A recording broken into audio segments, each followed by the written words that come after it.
नमस्कार दोस्तों, एक और इलेक्ट्रीशियन का प्रैक्टिस सेट लेकर हम आपके सामने उपस्थित है, जो कि बीएसपीसीएल प्लस एमपी लाइन अटेंडेंट कोई भी टेक्निकल एग्जाम दीजिए सबके लिए इंपोर्टेंट होने वाला है। क्वेश्चन भी अच्छा लिया गया है, ध्यान से पढ़िएगा और समझिएगा। चलिए, आज का पहला क्वेश्चन क्या है।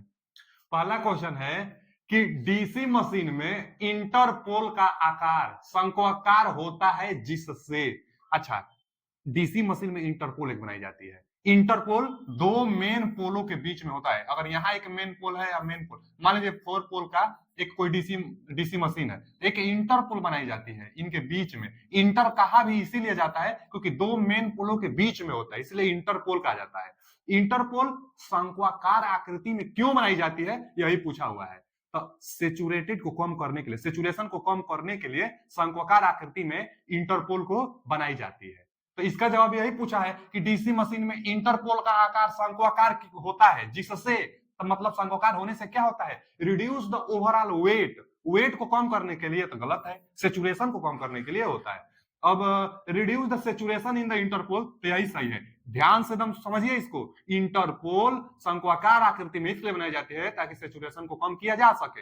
अच्छा, इंटरपोल से और क्वेश्चन एग्जाम में क्या क्या पूछता है, तो पूछ लेगा इंटरपोल किसके साथ सीरीज में जुड़ा रहता है, तो आर्मेचर के साथ, आर्मेचर बाइंडिंग के साथ सीरीज में इंटरपोल जुड़ा होता है। अगला क्वेश्चन क्या पूछ लेता है कि इंटरपोल का कार्य क्या है, तो इंटरपोल का कार्य रिलक्टेंस वोल्टेज को कम करना और कम्यूटेशन को भी सुधारना। कम्यूटेशन मतलब स्पार्क होता है, तो स्पार्क को सुधारता है। आर्मेचर रिएक्शन को भी सुधारता है इंटरपोल। तो इंटरपोल का काम ज्यादातर किया जाता है तो कम्यूटेशन सुधारने में और रिएक्टेंस वोल्टेज को कम करने में, जो कि आर्मेचर के साथ सीरीज में होता है। और एक क्वेश्चन पूछता है कि इंटरपोल की पोलैरिटी क्या होगी। यह पोल है तो पोलैरिटी क्या होगी, तो डीसी जनरेटर के केस में, डीसी जनरेटर के केस में आगे रोटेशन के आगे आने वाला मेन पोल के समान ही इंटरपोल का पोलैरिटी होता है। अगर रोटेशन मान लीजिए क्लॉकवाइज है, अगर यह मेन पोल नॉर्थ पोल है तो इंटरपोल भी नॉर्थ पोल प्रदर्शित करेगा। यानी डीसी जनरेटर में रोटेशन के दिशा में मेन पोल के समान इंटरपोल की पोलैरिटी होती है, जबकि डीसी मोटर में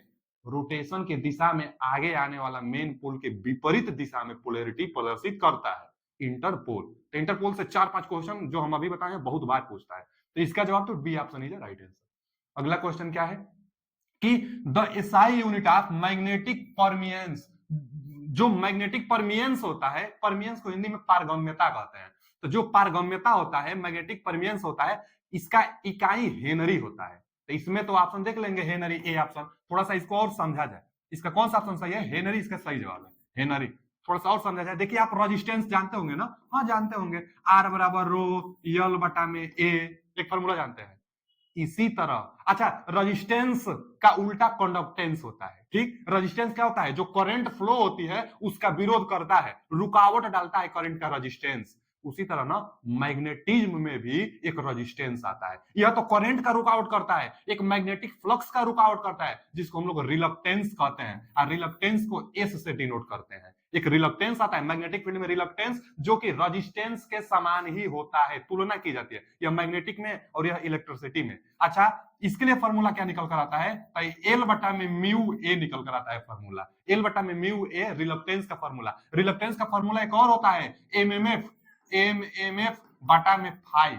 रिलक्टेंस का फॉर्मूला एक और होता है, क्या होता है, एमएमएफ बटा में फाई। एमएमएफ को मैग्नेटिक मोटिव फोर्स कहते हैं, एमएमएफ को। अच्छा, एमएमएफ बराबर एनआई होता है, तो और एक फॉर्मूला निकल कर आ जाता है कि एस बराबर एन आई, क्योंकि एमएमएफ बराबर एन आई होता है बटा में फाई, इसीलिए रिलक्टेंस का मात्रक पूछता है। आज पूछा है आपसे भले परमियंस का मात्रक, अगला सेट में जरूर पूछेगा आपसे रिलक्टेंस का मात्रक। तो ध्यान देखिए, रिलक्टेंस का मात्रक, यह टर्न है, यह एम्पियर है, तो एम्पियर टर्न प्रति वेबर, एम्पियर टर्न प्रति वेबर रिलक्टेंस का मात्रक है। जिस तरह से रेजिस्टेंस का व्युत्क्रमानुपातिक कंडक्टेंस होता है, इसका उल्टा कंडक्टेंस होता है, उसी तरह रिलक्टेंस का उल्टा परमियंस होता है, रिलक्टेंस का उल्टा परमियंस। अच्छा, रेजिस्टेंस जितना ज्यादा रहेगा उतना धारा में रुकावट डालेगा, और रिलक्टेंस जितना ज्यादा रहेगा उतना मैग्नेटिक फ्लक्स में रुकावट डालेगा। अच्छा, अब इसी का उल्टा, कंडक्टेंस जितना ज्यादा रहेगा उतना अच्छा रहेगा, क्योंकि कंडक्टेंस ज्यादा इसका मतलब रेजिस्टेंस कम, उसी तरह परमियंस ज्यादा तो रिलक्टेंस कम, तो परमियंस ज्यादा रहेगा तो मैग्नेटिक फ्लक्स ज्यादा से ज्यादा कोर में प्रवेश करेगा। इसीलिए हम लोग ट्रांसफार्मर बनाते समय कहते हैं कि जो कोर होता है, कोर का परमियंस हाई होना चाहिए। आइडियल परमियंस कोर के लिए कितना, तो अनंत बताई जाती है, क्योंकि परमियंस जितना ज्यादा रहेगा उतना फ्लक्स आसानी से उसी कोर में रोटेट करेगा, उसी कोर में प्रवाहित होगी फ्लक्स ज्यादा, तो परमियंस ज्यादा होना चाहिए। इसी परमियंस का मात्रक हेनरी होता है, वही आपसे पूछा था, परमियंस का मात्रक हेनरी। अच्छा, रिलक्टेंस का मात्रक, क्योंकि रिलक्टेंस का उल्टा है तो प्रति हेनरी कह सकते हैं, प्रति हेनरी रिलक्टेंस का मात्रक बता सकते हैं। रिलक्टेंस का मात्रक प्रति हेनरी और परमियंस का मात्रक हेनरी, तो इसका ए ऑप्शन है राइट आंसर। टेस्ला आप जानते हैं मैग्नेटिक इंटेंसिटी का होता है, वेबर फ्लक्स का होता है, कूलाम तो आवेश का मात्रक होता है। चलिए आगे चलते हैं। अगला है अधिकतम दक्षता, मतलब maximum efficiency will be occur, maximum efficiency प्राप्त करने के लिए कॉपर हानि और लौह हानि में क्या संबंध होता है? कई बार बताए हैं, बहुत बार पूछता भी है। मैक्सिमम इफिशियंसी प्राप्त करने के लिए जो कॉपर हानि होती है आयरन लॉस के बराबर होनी चाहिए। आयरन लॉस फिक्स लॉस होता है, कॉपर लॉस वेरिएबल लॉस होता है। कॉपर लॉस निकालने के लिए, कॉपर लॉस निकालने के लिए एक फॉर्मूला आता है एम स्क्वायर, और फुल लोड पर कॉपर लॉस कहता है कि फुल लोड पर कॉपर लॉस 1600 वाट है, तो हाफ लोड पर बताइए, तो हाफ मतलब 1/2 यहां पर रख के वर्क करिए, 416 यानी 400 आ जाएगा। तो ये फॉर्मूला है कि जिस लोड पर आपको कॉपर लॉस चाहिए उस लोड पर कॉपर लॉस निकालने के लिए एम स्क्वायर बटा में फुल लोड पर कॉपर लॉस, एम स्क्वायर जिस लोड पर आपको चाहिए वो मान यहां पर भरा जाता है।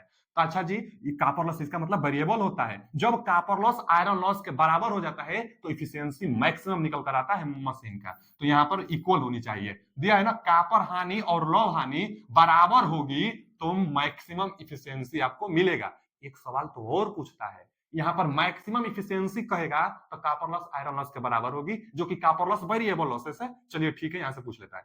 एक क्वेश्चन यह पूछता है कि मैक्सिमम पावर के लिए क्या शर्त होती है? ये तो मैक्सिमम इफिशियंसी के लिए शर्त है कि कॉपर लॉस आयरन लॉस के बराबर, कॉपर लॉस आयरन लॉस के बराबर, ये मैक्सिमम इफिशियंसी के लिए शर्त है।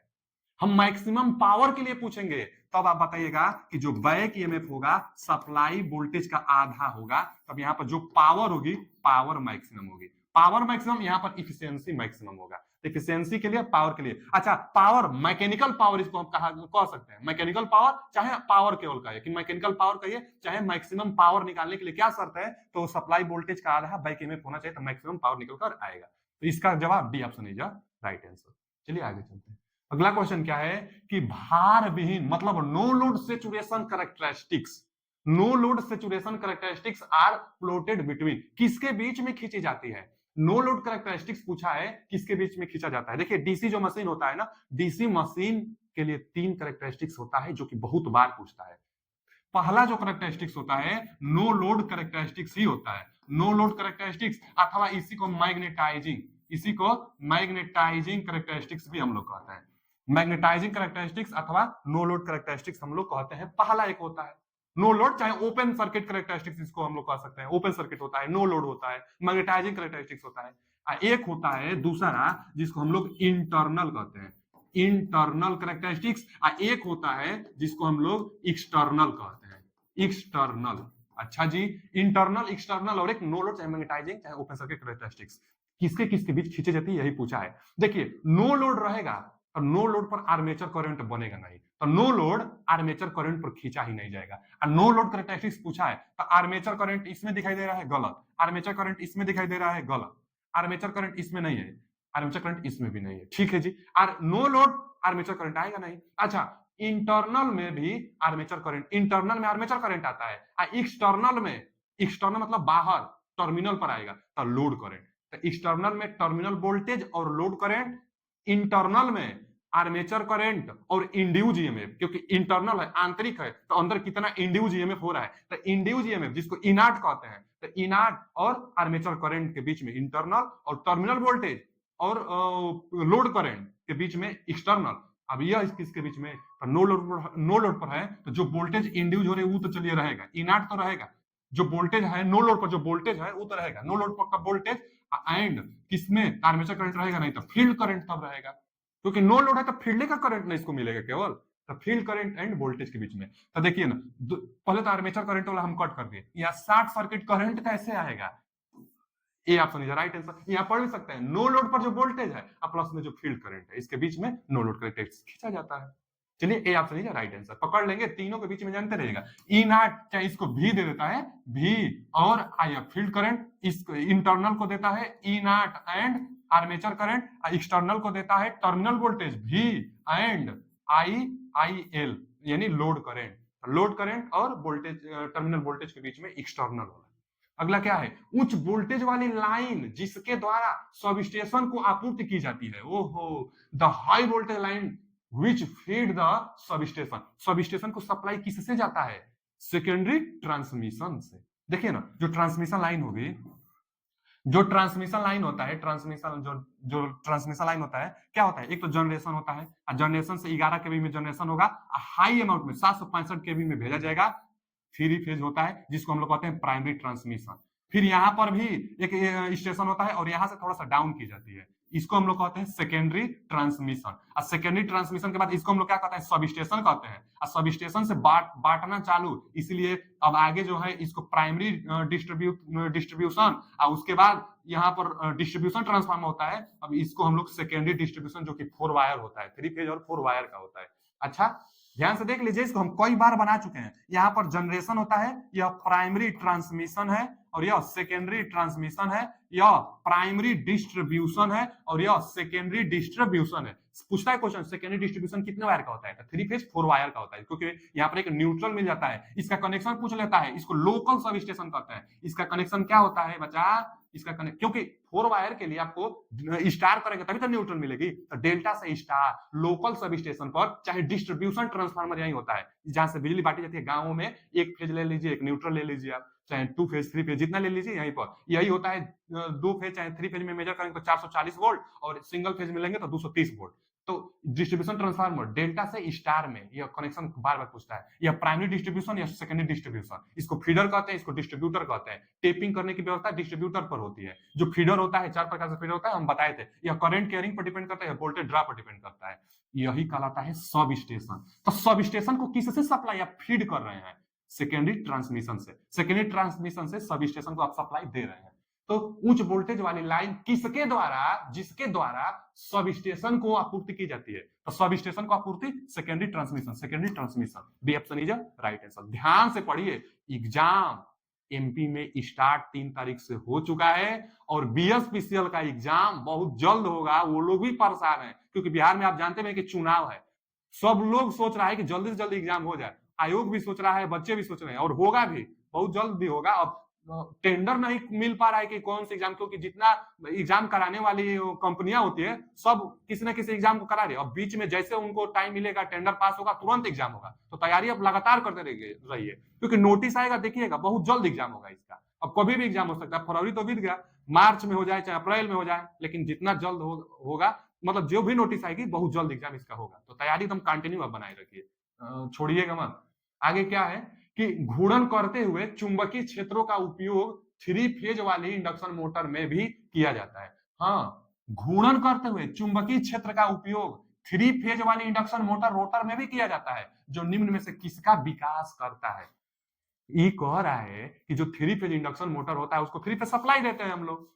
अच्छा, 3 फेज इंडक्शन, ध्यान से पढ़िए, आप ध्यान से समझिए कि जो इंडक्शन मोटर होता है 3 फेज का, उसको हम लोग इनपुट 3 फेज सप्लाई देते हैं। एक रोटेटिंग मैग्नेटिक फील्ड बनता है, वही rotating magnetic field synchronous speed से घूमता है, जिसका फ्लक्स का मान 3/2 फाई एम होता है। 3/2 को 1.5 कहते हैं। इंडक्शन मोटर में 3 फेज सप्लाई देंगे तो जो फ्लक्स रोटेट करता है, उसका मान कितना होता है, 1.5 फाई एम होता है। और जो फ्लक्स होता है वही रोटर पर कट करता है, तो रोटर में इंड्यूस ईएमएफ बनती है, क्योंकि रोटर शॉर्ट सर्किटेड होता है। ध्यान समझिए, तो जो आप सप्लाई देंगे आप 3 फेज का, मैग्नेटिक फील्ड बनाएगी, तो उससे एक करंट बन जाती है, जिसको ईडी करंट कहते हैं, उसी के जरिए इंड्यूस होता है आर्मेचर में। अब दिया एक वोल्टेज लैग करेगा, तो 3 फेज सप्लाई देने से वोल्टेज लैग करने का क्या आशा है, ये तो होगा नहीं। फिर लोड करंट इंडक्शन मोटर में लोड करंट की बात कर रहा है। लोड करंट कैसे, वो भी 3 फेज सप्लाई देने से। फेज करंट भी कैसे, एक ही आप समझ के ना, ईडी करंट आप जानते भी होंगे कि ईडी करंट है ना उत्पन्न होगा 3 फेज सप्लाई देने से, जो रोटेटिंग करंट बनेगी कोर में, उसको ईडी करंट कहते हैं। तो ईडी करंट इसका जवाब होगा, ए ऑप्शन इज राइट आंसर। ध्यान से पढ़ेंगे ना तो जवाब एकदम मिल जाएगा। क्वेश्चन ही वैसा होता है कि जो अच्छा से अगर पढ़ा है एक बार थ्योरी, वह क्वेश्चन एकदम पढ़ेगा आराम से तो बना लेगा क्वेश्चन। क्या है आगे देखिए, फिर 3 फेज इंडक्शन मोटर के बारे में है कि थ्री फेज इंडक्शन मोटर की गति नियंत्रण विधि, इसके लिए थ्री फेज इंडक्शन मोटर की गति नियंत्रण के लिए एक बहुत बहुत फेमस है, जिसका कई बार TG2 एग्जाम में तो फुल फॉर्म पूछ लेता है। क्या फुल फॉर्म होता है? VVVF, variable voltage variable frequency controlled method, induction motor के लिए होता है। तो variable voltage variable frequency, variable voltage variable frequency control method three phase induction motor के लिए ही होता है। माने फ्रीक्वेंसी में चेंज करके, वोल्टेज में चेंज करके इंडक्शन मोटर की गति को हम लोग चेंज करते हैं। तो यहाँ क्या पूछा है कि थ्री फेज इंडक्शन मोटर की गति नियंत्रण विधि कौन सी है? तो पहला ही ऑप्शन वोल्टेज फ्रीक्वेंसी मिल गया, तो वोल्टेज फ्रीक्वेंसी कंट्रोल मेथड होता है, सही बात है। अब आगे दिया है stator current control, core loss control और ईडी करंट कंट्रोल। तो ये कैसे है? Voltage frequency control induction motor के लिए होता है, हम लोग जानते हैं। तो ये ऑप्शन इज राइट आंसर।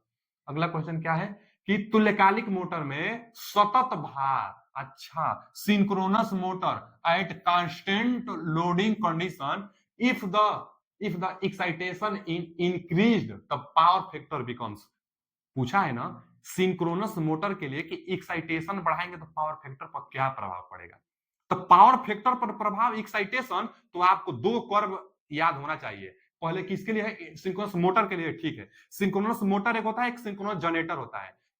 दोनों के लिए एक भी कर्व आता है और एक इनवर्स भी कर्व आता है। तो जब पावर फैक्टर की बात करेगा तब आपको इनवर्स भी कर्व बनाना चाहिए, और जब आर्मेचर करंट की बात करेगा तब आपको इनवर्स कर्व भी कर्व बनाना चाहिए। तो दो होता है कर्व, देखिए एक होता है भी कर्व और एक होता है इनवर्स भी कर्व ना। तो इनवर्स भी कर्व किसके किसके बीच में खींचा जाता है, यही क्वेश्चन TG2 में बार बार पूछता है। तो बच्चा पावर फैक्टर और फील्ड करंट को ही एक्साइटेशन कहते हैं। फील्ड करंट में ही तो एक्साइटेशन आप करेंगे, तो एक्साइटेशन फील्ड करंट को कहते हैं। तो भी कर्व पावर फैक्टर और एक्साइटेशन के बीच में, फील्ड करंट के बीच में खींचा जाता है। अच्छा जी, आर्मेचर करंट और फील्ड करंट के बीच में भी कर्व खींचा जाता है। तो भी कर्व, इनवर्स भी कर्व, दो हो गया। अब आर्मेचर करंट की बात करेगा तो आप ये भी कर्व बनाइएगा, अगर पावर फैक्टर की बात करेगा तो इनवर्स भी कर्व बनाइएगा।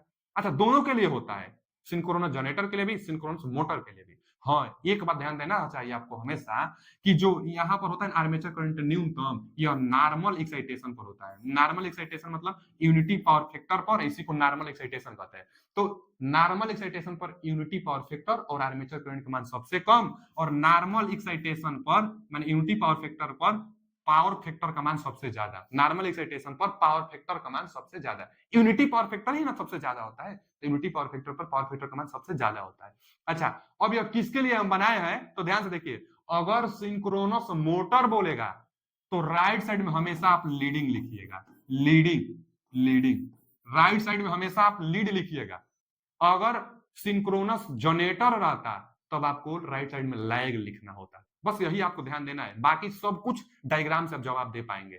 बस आपको ध्यान देना है कि सिंक्रोनस मोटर कहेगा तो यहाँ पर लीड लिखना है, इधर तब क्या हो जाएगा, इधर लैग हो जाएगा, यहाँ लैग।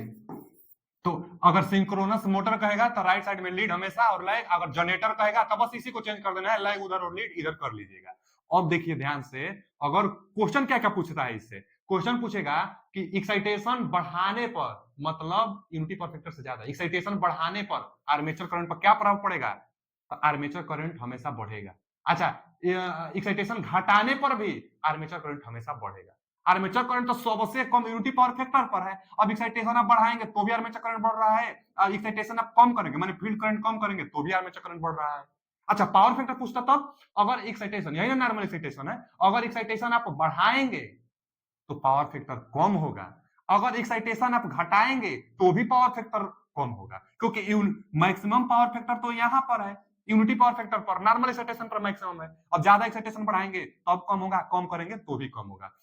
सिंक्रोनस मोटर हो अथवा सिंक्रोनस जनरेटर हो, दोनों के लिए सेम ग्राफ है, बस लीड लैग का प्रभाव पड़ता है। हाँ, बोल देता है कि एक्साइटेशन बढ़ाने पर लीडिंग पावर फैक्टर मिलेगा कि लैगिंग पावर फैक्टर, तो सिंक्रोनस मोटर में एक्साइटेशन बढ़ाने पर लीडिंग पावर फैक्टर मिलेगा, एक्साइटेशन कम करने पर लैगिंग पावर फैक्टर मिलेगा। इसीलिए तो सिंक्रोनस मोटर ओवर एक्साइटेड मतलब ज्यादा एक्साइटेड में लीडिंग पावर फैक्टर पर सिंक्रोनस कंडेंसर की तरह बिहेवियर करता है। यानी सिंक्रोनस मोटर का प्रयोग पावर फैक्टर सुधारने में किया जाता है। क्यों पावर फैक्टर सुधारने में सिंक्रोनस मोटर का प्रयोग पावर फैक्टर क्यों सुधारता है, क्योंकि एक्साइटेशन बढ़ाने पर लीडिंग पावर फैक्टर मिलेगा, लीडिंग पावर फैक्टर को अच्छा करता है।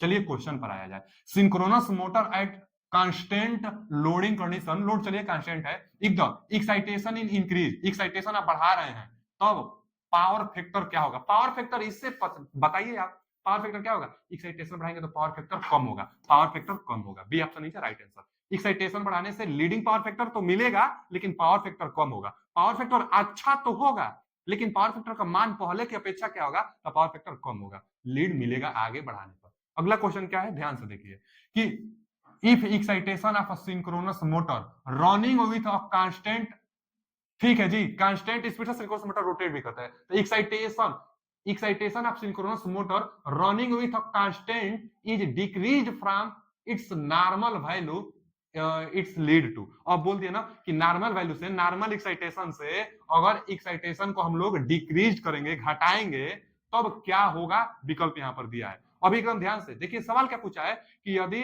नॉर्मल एक्साइटेशन से हम लोग क्या करेंगे, क्या पूछा था क्वेश्चन कि नॉर्मल एक्साइटेशन से डिक्रीज करेंगे, एक्साइटेशन को डिक्रीज करेंगे नॉर्मल एक्साइटेशन से, तब क्या होगा? ध्यान से पहले यहां देखिए, नॉर्मल एक्साइटेशन से कम करना है एक्साइटेशन को, तो कम करेंगे तो पावर फैक्टर घट रहा है। अच्छा, कम करेंगे तो आर्मेचर धारा बढ़ रही है। अब ऑप्शन यहां पढ़ा जाए। पहला ऑप्शन दिया है increase in both armature current, हाँ आर्मेचर करंट तो बढ़ेगा, आर्मेचर करंट तो बढ़ रहा था, एक्साइटेशन कम करने पर आर्मेचर करंट बढ़ेगा।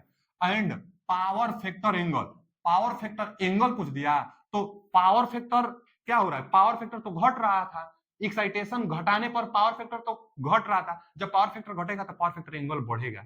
क्यों? क्योंकि काश 90 अंश का मान कितना होता है? काश 90 का मान 0, काश 0 अंश का मान कितना होता है? 1। तो एंगल जितना ज्यादा उतना पावर फैक्टर का मान कम होगा। पावर फैक्टर कैसे फाइंड होता है? तो पावर फैक्टर कम होगा, एंगल जितना ज्यादा पावर फैक्टर। पहला ही ऑप्शन सही है जी, पहला ही ऑप्शन सही है। बोल रहा है ना कि एक्साइटेशन को घटाएंगे तो धारा बढ़ेगी, तो पहला बात तो सही है कि आर्मेचर करंट बढ़ेगा। और बोल रहा है कि पावर फैक्टर एंगल भी बढ़ेगा, क्योंकि इंक्रीज इन बोथ के लिए लिखा है, दोनों के लिए लिखा है बढ़ेगा, तो सही लिखा है पावर फैक्टर एंगल बढ़ेगा तभी तो पावर फैक्टर कम होगा, एंगल बढ़ेगा तो पावर फैक्टर कम होगा। तो पावर फैक्टर कम ही चाहिए हम लोगों को, क्योंकि डिक्रीज करें तो पावर फैक्टर तो कम ही होता है। ए ऑप्शन इज राइट आंसर। आगे पढ़ लेंगे, सब इधर उधर किया है, ए ऑप्शन इज राइट आंसर। एकदम ध्यान से पढ़ेंगे, समझेंगे तो बना लेंगे, एक समझ जाएंगे तो बहुत क्वेश्चन बनाता है, बहुत क्वेश्चन बना लेंगे। आगे, दो संधारित्र का इस्तेमाल करने वाले द्विमानी संधारित्र मोटर अपकेंद्री स्विच ना खुलने पर क्या होगा? देखिए ना, जो सिंगल फेज मोटर होते हैं, एक ऐसा भी मोटर होता है जिसमें दो कैपेसिटर का प्रयोग किया जाता है, उसी से क्वेश्चन है कि दो संधारित्र का इस्तेमाल। अच्छा, टू वैल्यू जो कैपेसिटर होता है, तो दोनों दो प्रकार का कैपेसिटर होता है, कौन कौन? एक होता है इलेक्ट्रोलाइट कैपेसिटर और एक होता है सिरेमिक, चाहे वो पेपर कैपेसिटर। तो जो पेपर कैपेसिटर होता है इसका मान कम होता है, यह हमेशा, इसको रनिंग कैपेसिटर भी कहते हैं, यह हमेशा चलता रहता है। एक इलेक्ट्रोलाइट कैपेसिटर होता है, इलेक्ट्रोलाइट कैपेसिटर केवल स्टार्ट कराने के लिए प्रयोग किया जाता है, इलेक्ट्रोलाइट कैपेसिटर का मान ज्यादा होता है इसके अपेक्षा, पेपर कैपेसिटर की अपेक्षा। लेकिन समस्या यह है कि इलेक्ट्रोलाइट कैपेसिटर डीसी के लिए प्रयोग किया जाता है। अब आप इंडक्शन मोटर, मतलब आप सिंगल फेज मोटर में प्रयोग करेंगे इसको, तो ज्यादा समय के लिए नहीं चला पाएंगे, कम समय के लिए आप चलाएंगे, बस स्टार्ट कराने के लिए इलेक्ट्रोलाइट कैपेसिटर का प्रयोग किया जाता है। अगर ज्यादा देर तक अगर लगाएंगे तो यह जल जाएगा, यह खराब हो जाएगा इलेक्ट्रोलाइट कैपेसिटर। इसीलिए कम समय तक, केवल स्टार्टिंग टाइम तक ही चले, और उसके बाद इसी के सीरीज में एक अपकेंद्री स्विच होता है, जो सेंट्रीफ्यूगल फोर्स के कारण स्विच ओपन हो जाता है, इलेक्ट्रोलाइट कैपेसिटर कनेक्शन से हट जाता है। तो वही पूछा है कि अपकेंद्री स्विच यदि ना खुले, जो इलेक्ट्रोलाइट कैपेसिटर के साथ सीरीज में अपकेंद्री स्विच लगा रहता है, अगर यह स्विच खुले ही ना तो क्या होगा? तो कैपेसिटर जल जाएगा। क्या होगा? दिया है मोटर पूर्ण रूप से, मोटर पूर्ण चाल पर प्राप्त नहीं कर पाएगी, यह उचित नहीं है। धारा भार वहन नहीं कर पाएगा, यह भी उचित नहीं है। मोटर द्वारा खींची गई धारा बहुत अधिक उच्च होगी, यह भी नहीं सही है। यहां देखिए, संभावित रूप से विद्युत अपघटनी संधारित्र जो इलेक्ट्रोलाइट कैपेसिटर होगा खराब हो जाएगा। हाँ भैया, हम यही बताए हैं कि जो इलेक्ट्रोलाइट कैपेसिटर होगा, अगर ओपन नहीं होगा सेंट्रीफ्यूगल स्विच, तो इलेक्ट्रोलाइट कैपेसिटर खराब हो जाएगा। क्यों? क्योंकि यह डीसी के लिए प्रयोग किया जाता है, आप एसी में प्रयोग इसको कर रहे हैं तो केवल स्टार्ट कराने के लिए ही किया जाता है, कंटिन्यू चलाने के लिए इसका प्रयोग नहीं किया जाता है, इसका मान भी ज्यादा होता है। तो D option is right answer. अगला क्वेश्चन क्या है कि एक प्रत्यावर्तक की बोल्टता नियमन माने वोल्टेज रेगुलेशन निकालने के लिए इनमें से कौन से प्रायोगिक परिमाण, अच्छा एक्सपेरिमेंटल रिजल्ट की आवश्यकता होती है। ठीक है जी, देखिए ऑल्टरनेटर सिंक्रोनस जनरेटर को कहते हैं। तो ऑल्टरनेटर का वोल्टेज रेगुलेशन ज्ञात करने के लिए तीन मेथड बहुत ज्यादा इंपोर्टेंट है। वोल्टेज रेगुलेशन ज्ञात करने के लिए तीन मेथड कौन कौन है? तो वोल्टेज रेगुलेशन ज्ञात करने के लिए ईएमएफ मेथड, दूसरा कौन सा है तो एमएमएफ मेथड, और तीसरा कौन सा है तो पोर्टियर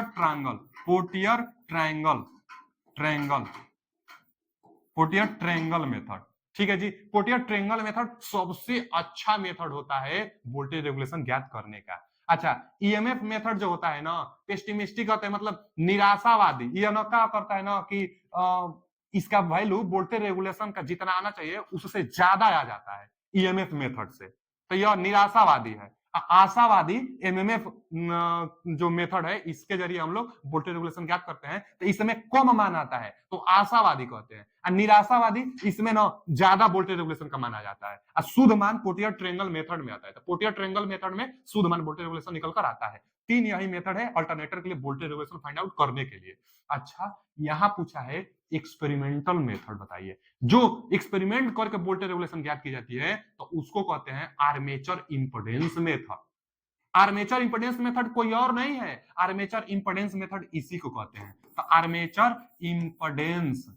impedance method, armature impedance method इसी को कहते हैं, ईएमएफ मेथड को ही कहते हैं। और जो ईएमएफ मेथड होता है इसी में एक्सपेरिमेंट करके हम लोग जो रिजल्ट आएगा उसके जरिए वोल्टेज रेगुलेशन फाइंड आउट करते हैं। अच्छा, तो क्या एक्सपेरिमेंट करेंगे? तो करेंगे बच्चा short circuit test, open circuit test, armature resistance निकाल करके हम लोग ईएमएफ मेथड में वोल्टेज रेगुलेशन फाइंड आउट करते हैं। तो अब पूछ लिया कि ऑल्टरनेटर की वोल्टेज रेगुलेशन निकालने के लिए एक्सपेरिमेंटल मेथड कौन सा है। अब दिया है short circuit characteristics and open circuit characteristics, तो सही बात है, short circuit characteristics and open circuit characteristics होता है, लेकिन यही दो नहीं, ओपन सर्किट और आर्मेचर इंपेडेंस तीनों होता है। तीनों किसमें है? तीनों किसमें? देखिए डी ऑप्शन में, तो D option is right answer. D option सही जवाब है, दिया है ना, short circuit characteristics and open circuit characteristics and armature impedance, तो सही बात है। यह तीनों का तीनों armature impedance, open circuit characteristics and short circuit characteristics, तीनों की सहायता से ईएमएफ मेथड में वोल्टेज रेगुलेशन ज्ञात करते हैं। इसी को आर्मेचर इंपेडेंस मेथड कहते हैं, जो कि एक प्रयोगात्मक विधि है।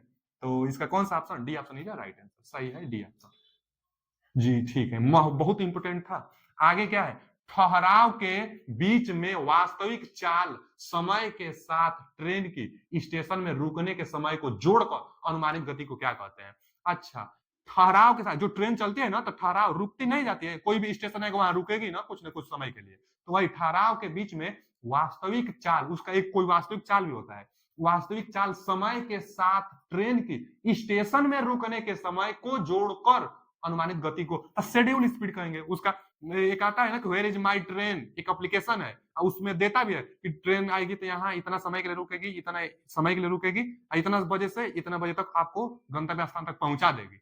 तो सबको लेकर हम लोग एक शेड्यूल बनाते हैं, तो वही शेड्यूल स्पीड होता है। वो स्टेशन पर रुकते हुए समय को भी जोड़ेंगे तो schedule speed, B option is right answer. अगला क्वेश्चन क्या है? उच्च वोल्टेज संचरण लाइन में स्थित अर्धचालक, अच्छा earth conductor carry high voltage transmission. High voltage transmission में अर्थ वायर कहां होता है? सबसे ऊपर। सबसे ऊपर जो एक सिंगल वायर होता है ना, जो टावर होता लगा होता है, या टावर के सबसे ऊपर एक सिंगल वायर होता है, उसको अर्थ कंडक्टर कहते हैं, जो कि सबसे ऊपर होता है हाई ट्रांसमिशन लाइन में। तो सबसे ऊपर, above the line conductor, below the line conductor, between the line conductor, इनमें से कोई नहीं, तो A option above the line conductor. Line conductor के सबसे ऊपर जो होता है वही अर्थ कंडक्टर होता है ट्रांसमिशन लाइन में। अगला क्वेश्चन क्या है? 3 फेज 4 वायर केबल में उदासीन चालक का अनुप्रस्थ काट का क्षेत्रफल कितना होता है? अच्छा, 3 फेज 4 वायर माने एक न्यूट्रल का वायर होगा। तो न्यूट्रल वायर जो होगा ना, फेज वायर के अपेक्षा आधा एरिया में बनाई जाती है। क्यों? क्योंकि न्यूट्रल वायर में ज्यादा करंट की आवश्यकता नहीं होती है। ये तो न्यूट्रल वायर तो मान लीजिए वो होता है रिटर्निंग पाथ के लिए होता है, बैलेंस बनाने के लिए होता है। अगर बैलेंस में 3 फेज सप्लाई होगी तो न्यूट्रल करंट में धारा ही नहीं जाता है। न्यूट्रल करंट में जीरो, मतलब न्यूट्रल वायर जो होता है, न्यूट्रल वायर में करंट का मान जीरो होता है अगर बैलेंस सिस्टम है तब। 3 फेज अगर बैलेंस है तो न्यूट्रल वायर में कोई धारा नहीं। तो मोटा वायर बनाकर क्या फायदा? तो आधा बनाई जाती है न्यूट्रल वायर, आधा। पूछा है ना कि 3 फेज 4 वायर में उदासीन मतलब न्यूट्रल चालक का क्षेत्रफल क्या होता है, तब फेज के इक्वल होता है, गलत। मोर देन फेज से ज्यादा होता है, गलत। हाफ द फेज कंडक्टर, यही सही है कि फेज कंडक्टर का आधा न्यूट्रल वायर होता है, क्योंकि न्यूट्रल वायर में करंट नहीं जाती है अगर बैलेंस में होता है तब। आगे, उष्मीय शक्ति संयंत्र, थर्मल पावर प्लांट शक्ति का उत्पादन। ओहो, बहुत इंपॉर्टेंट क्वेश्चन है, जेई में तो इतना बार क्वेश्चन आ चुका है कि पूछिए मत। A option is right answer, Rankine cycle.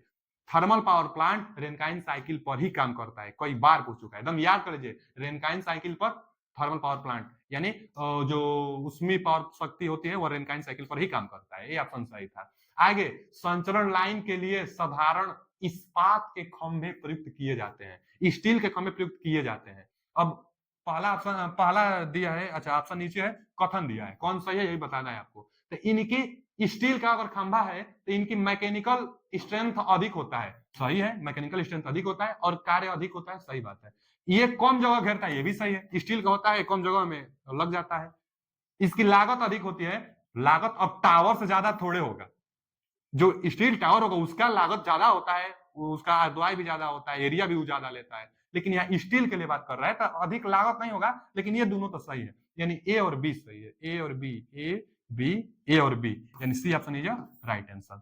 चलिए आज के लिए इतना ही, मिलते हैं अगले वीडियो में। पीडीएफ पाने के लिए टेलीग्राम का लिंक लगा, उससे ज्वाइन हो जाएगा। वीडियो कैसा लगा कमेंट करके आप जरूर बताइएगा, क्योंकि जितना मेहनत होता है सब आपके लिए ही होता है। Thank you.